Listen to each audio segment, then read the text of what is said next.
May 2023, and this must be Embodiment Month. Everyone's talking about it.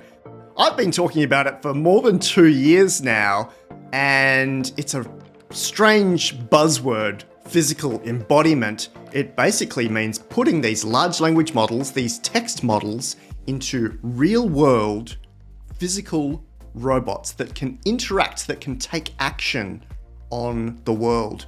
The big difference between what's happening right now and what was happening 10 or 15 years ago with Honda, Asimo, and those kind of pre-programmed robots is that now these are completely autonomous, completely independent.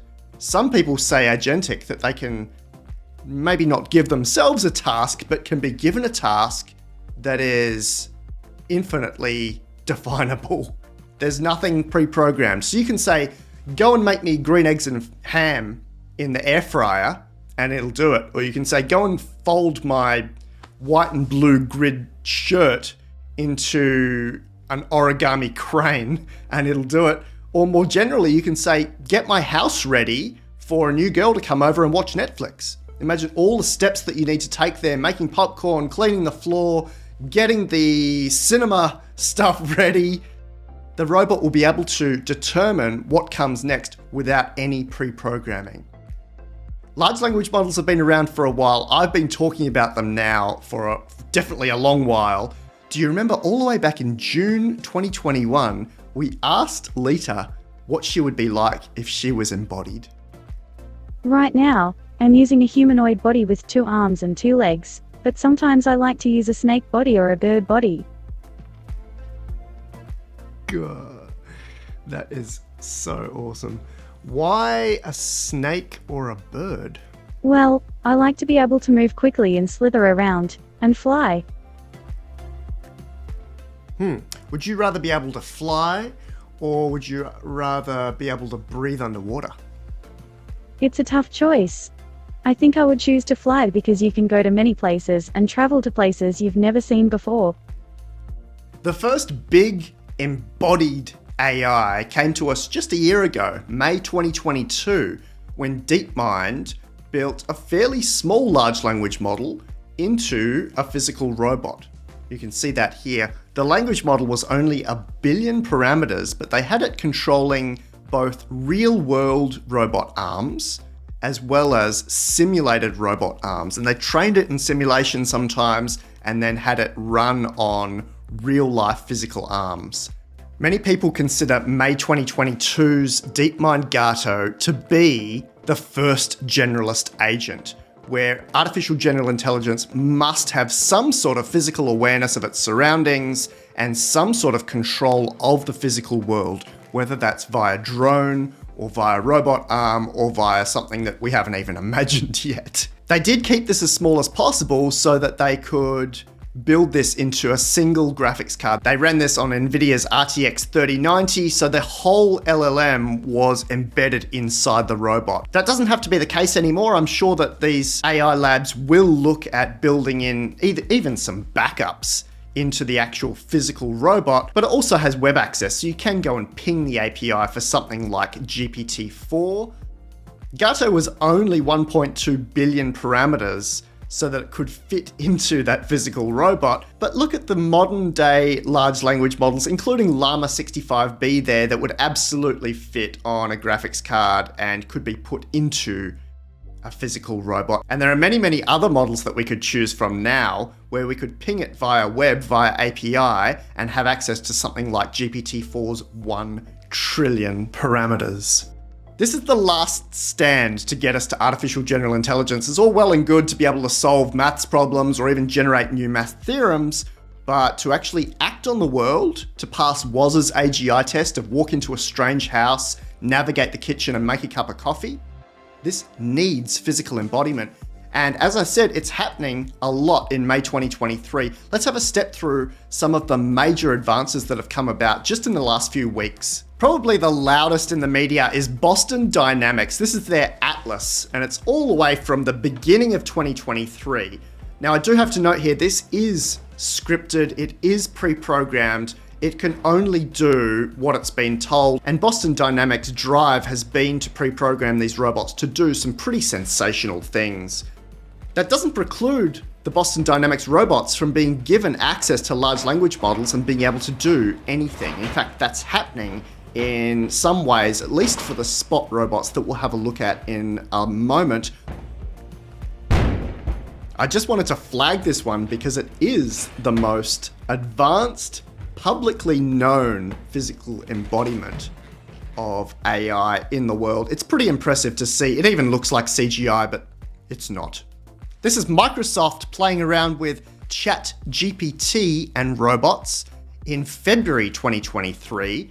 And basically, ChatGPT is giving physical embodiment different things to do. It's controlling the robot, which is pretty impressive. But the fact that this is now more accessible to the public and certainly has Microsoft's backing makes this very, very intriguing. Google have been at the forefront of physical embodiment for quite a while. This is Palm E, or Palm Embodied, from March 2023, and it's the next revision of the Seikan robot, also by Google. Interestingly, Seikan's Lita now works for OneX, which has huge investment from OpenAI. Meta AI have also been playing around with this. At the end of March, they put in their different large language models into Boston Dynamics' Spot robot, and you can see it doing various things here. The research director of Meta AI's Embodied AI and Robotics group said, "This robot has never been provided any sort of demonstration of how a human does a task. It has not been teleoperated. It is fully autonomous. It's been trained entirely in simulation and then deployed in the real world." This company also integrated ChatGPT with the Boston Dynamics Spot dog. They used this for surveillance, and they were able to have ChatGPT translate the sensor output. So you could essentially ask it anything from battery level to weather to what happened on its last inspection. This is a really novel use of ChatGPT to parse JSON, which is essentially a whole big data blob, and allow people, humans, to talk to the robot and have it translated into plain English. And here in this example, they're able to get it to move around the room just by talking to it, asking it to move forwards and backwards. I mean, that's pretty basic stuff, but finally, none of this is pre-scripted or pre-programmed. This is being translated by the large language model, and then it's conceptualizing the most reasonable response to a task. Here's Google robots adding Text DaVinci 003 into a platform called TidyBot. I thought this was so impressive that I bumped up my AGI conservative countdown from 48% to 49%. It's looking around the room, it's using user preferences to determine where objects should go, throwing it on the couch or throwing it in a bin. Amazon gave us Astro a number of years ago now, but they're building in a new piece into Astro called Amazon Burnham. And they've given some examples of what this might be able to do. If it finds a stove left burning or a water faucet running, it'll find the owner and bring it to their attention. If an elderly man slips in the kitchen, Burnham can check to make sure he's okay and call others to come and help. You can ask Burnham where I left my keys. Or was the kitchen window left open last night?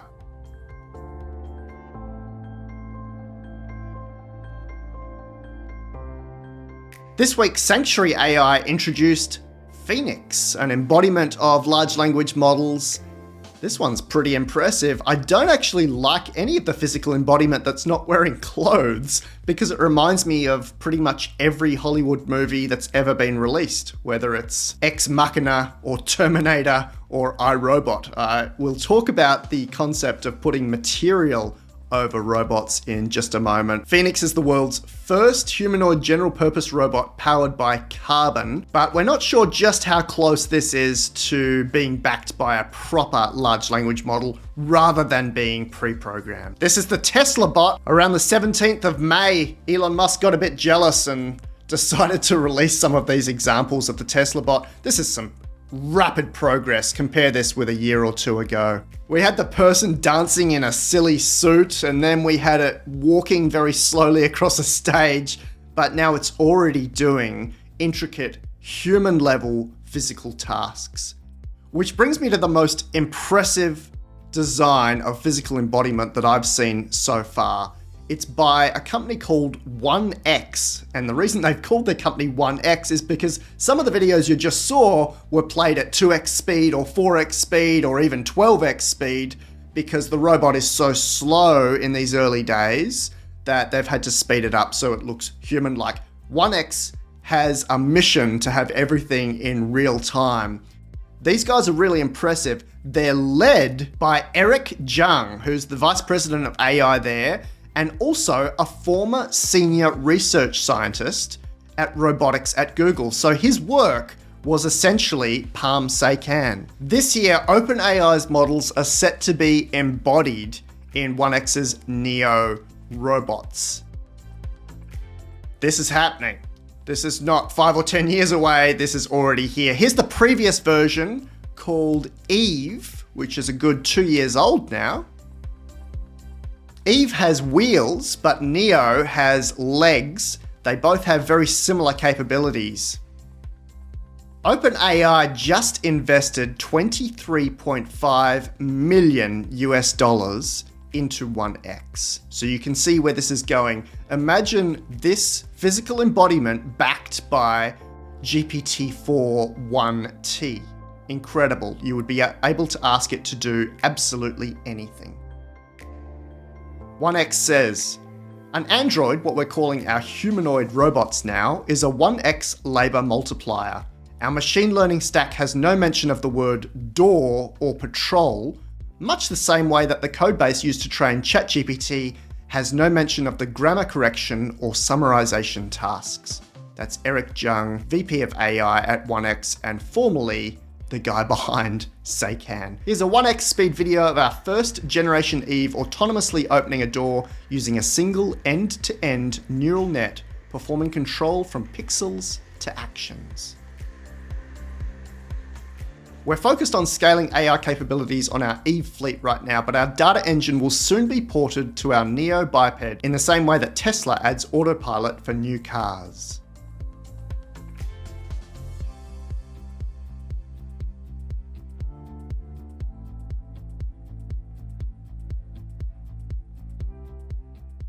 Living in the future is fast. I remember just a few years ago, this stuff seemed like it would be 10, 15, 20 years out. I can guarantee you it is happening right now. This already exists in a lab, inside OneX's lab, inside Google's lab, and we're seeing more of this come into commercial applications. So we're seeing Spot and Atlas being used for security applications, for helping around the house.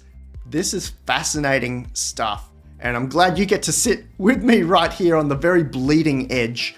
OneX's Neo is weeks away. I'm expecting it July, August 2023, where we can see this fabric-covered humanoid robot acting on the real world using the smarts that are behind GPT-4, or at least ChatGPT.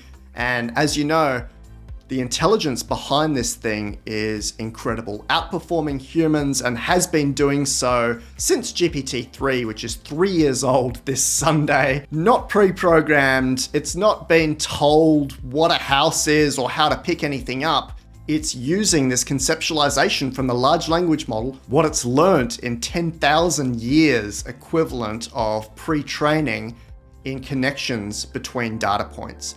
That part to me is completely fascinating, that it's not ASIMO, it hasn't been pre-programmed to go from A to B. Instead, it is an open brain. It is a piece of intelligence that you can ask any question and it'll give it a go. Hopefully we've got those safety layers on there as well, because I can imagine the kinds of things that some people might get up to. But certainly in the house, in the workplace, this is very close to being ready. We still need the Triple H, helpful, honest, and harmless. But the fact that we're already building in these giant large language models into robots and giving robots access to very big large language models via API, via the web, is extremely impressive. I'll leave you with my favorite one. This is OneX Neo. Expect this in a few weeks' time, and I'll see you soon.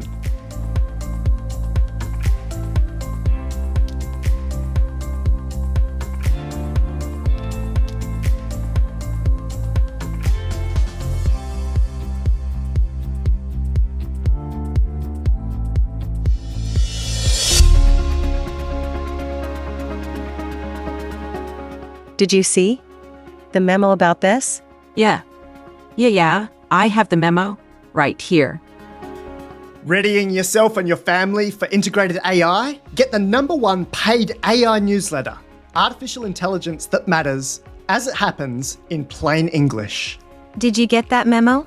Yeah, I got the memo. Join readers from Microsoft, Google, DeepMind, and government. Yeah, didn't you get that memo? lifearchitect.ai/memo. I have the memo.